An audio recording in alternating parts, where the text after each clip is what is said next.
j'ai encore attrapé un. J'ai les cumuls, waouh.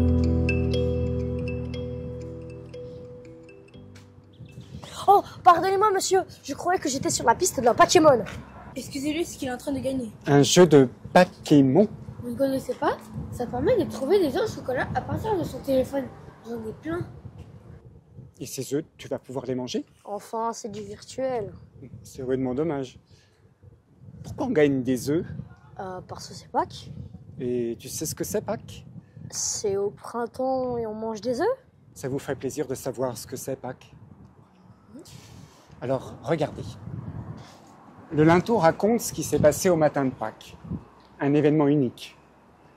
De grand matin, le premier jour de la semaine, Marie de Magdala, Marie, mère de Jacques, et Salomé vont à la tombe de Jésus. Le soleil s'étant levé. Et arrivés devant le tombeau, les femmes voient un ange qui leur annonce « Pourquoi cherchez-vous le vivant parmi les morts? Il n'est pas ici. Il est ressuscité. » C'est cela, Pâques? Jésus ressuscite? Tu as raison. Et la pierre nous raconte ce grand mystère. Regardez le tombeau. Regardez les soldats qui devaient le surveiller. On dirait qu'ils sont en apesanteur, c'est marrant. En même temps, ils ont l'air bien endormis. Raide mort, tu veux dire? Raide comme le tombeau. À l'inverse, regardez la robe de l'ange. La pierre y dessine des volutes, des courbes étonnantes. C'est comme un trait qui flotte au-dessus du tombeau. C'est le linge qui enveloppait le corps de Jésus quand on l'a mis dans sa tombe. En fait, on dirait qu'il vient de laisser échapper Jésus. Oui, il semble habiter de la vie du ressuscité. Et il ressemble à la tunique de l'ange, tellement aérienne, car les anges vivent de la vie de Dieu. Moi, il y a quelque chose que je ne comprends pas. Vous nous avez dit tout à l'heure que 3 femmes sont venues au tombeau. Et moi, j'en vois qu'une, car les 3 statues se ressemblent drôlement. C'est vrai. En effet, la pierre nous raconte aussi une histoire intérieure. L'histoire de ce qui se passe dans son âme? C'est ça.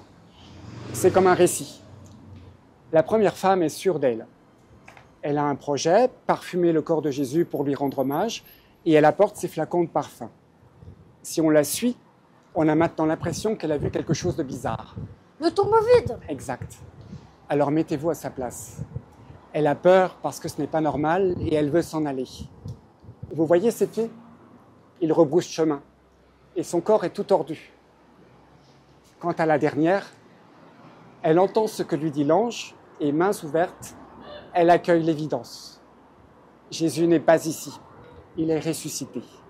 En fait, la pierre nous raconte comment c'est difficile de comprendre une telle mystère. Jésus qui ressuscite. Moi aussi, je crois que j'aurais eu peur. En fait, j'aurais cru qu'on l'a enlevé du tombeau, parce que je crois qu'il est ressuscité. Tu sais, les amis de Jésus au début ont eu aussi du mal à croire à sa résurrection. Qu'est-ce qu'il y a là-haut? On dirait un roi assis sur son trône. Mais pourquoi il y a des anges autour? Cet homme, c'est Jésus. Mais Jésus entrait dans la gloire pour l'éternité. Les hommes du Moyen-Âge l'ont représenté comme le saint. C'est pourquoi sa tête est entourée d'une auréole de lumière. Il siège comme un roi, c'est vrai, mais dans le ciel. Et les anges le célèbrent parce qu'il est fils de Dieu. Ils l'encensent comme on encense les divinités. Qu'est-ce que c'est la grosse roue à droite? Quand on a sculpté ce portail, on croyait que la terre était un disque plat. Si le Christ pose la main dessus, c'est pour dire qu'il règne sur tout le monde créé. Et le livre sur lequel il s'appuie, c'est quoi? Le livre, c'est celui qu'il ouvrira à la fin des temps pour révéler tout ce qui était caché et pour inaugurer un monde nouveau où il n'y aura plus de pleurs, de morts, de cris et de peines. Souvent, devant les deuils, les guerres et les épidémies, nous désespérons. Mais le Christ nous dit qu'un jour tout cela finira. Le livre ouvert est un symbole. Seul le ressuscité connaît les secrets de l'histoire. Et quand tout apparaîtra dans la lumière de Dieu, nous comprendrons qu'aucune des souffrances des hommes n'a été oubliée et que Dieu les a transfigurées. Il va changer ce qui est triste en quelque chose de beau et lumineux? Oui, On ne voit pas le visage du Christ. Il a été détruit?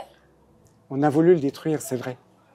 Mais s'il est seulement effacé, et bien plus beau ainsi, on ne peut pas rendre en image la splendeur du Christ.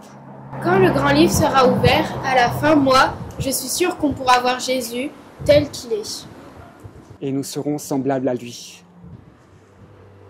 C'est tout cela qu'on appelle l'espérance. Il est trop vieux ce jeu. Il est claqué.